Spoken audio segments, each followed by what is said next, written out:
किसी ने बड़े कमाल की बात कही है कि बुलंदियां खुद ही ढूंढेंगी आपको, बस मौका ना छोड़िए मुश्किलों में मुस्कुराने का।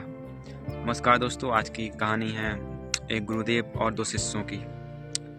गुरुजी अपने दो शिष्यों को ज्ञान की बातें और कथा के बारे में बताया करते थे और कथा कैसी की जाती है ये बताया करते थे।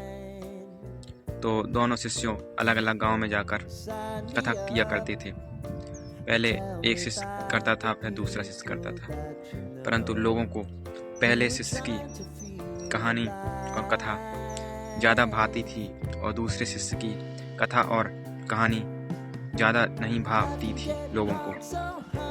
तो कुछ समय ऐसे ही चलता गया और हर जगह ऐसे ही हुआ। पहले शिष्य की कथा सबको अच्छी लगती थी और दूसरे की नहीं। तो एक बार उस दूसरे शिष्य ने अपने गुरुजी से कहा कि गुरुजी, आप शिक्षा में और ज्ञान में मतभेद कर रहे हैं। आप पहले वाले शिष्य को ज़्यादा समझा और ज्ञान दे रहे हो और मुझ पर उतना ध्यान नहीं दे रहे हो, जिससे गांव में लोग पहले शिष्य की ज़्यादा तारीफ करते हैं और मेरी नहीं करते हैं।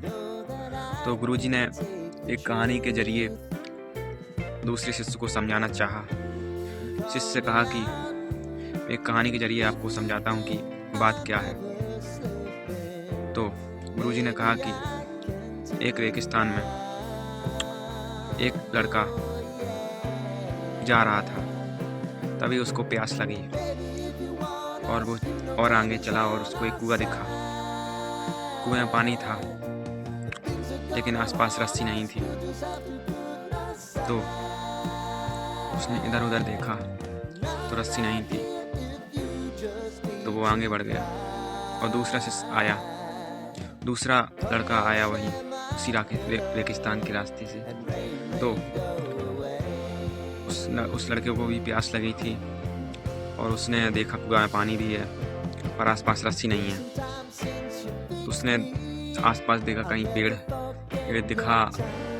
दिख जाए तो उसकी लकड़ियों को तोड़ मरोड़ के एक रस्सी बनाई जाए ताकि पानी निकाल सके। ये सोचकर वो एक सूखे पेड़ के पास गया तो उसे एक तना टाइप का मिला। उसने एक दूसरे को जोड़ा और वो लेकर आया और कुएं से पानी निकाला और पिया। तो गुरुजी ने इस कहानी से समझाया अपने शिष्य को कि सबसे ज़्यादा किस बॉय लड़के को प्यास लगी थी। तो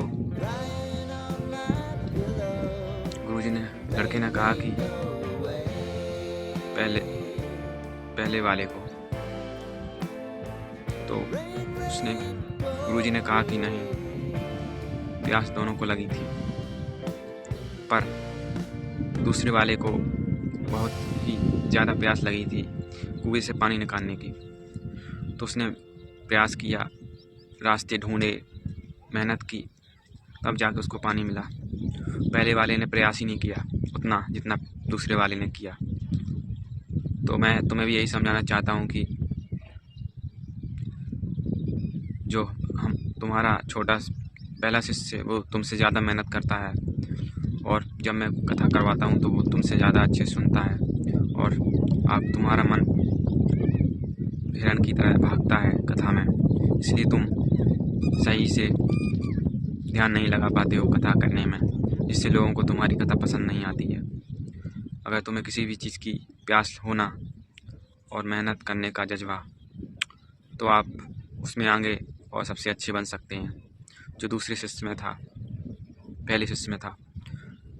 तो वह समझ गया और मेहनत करने लगा।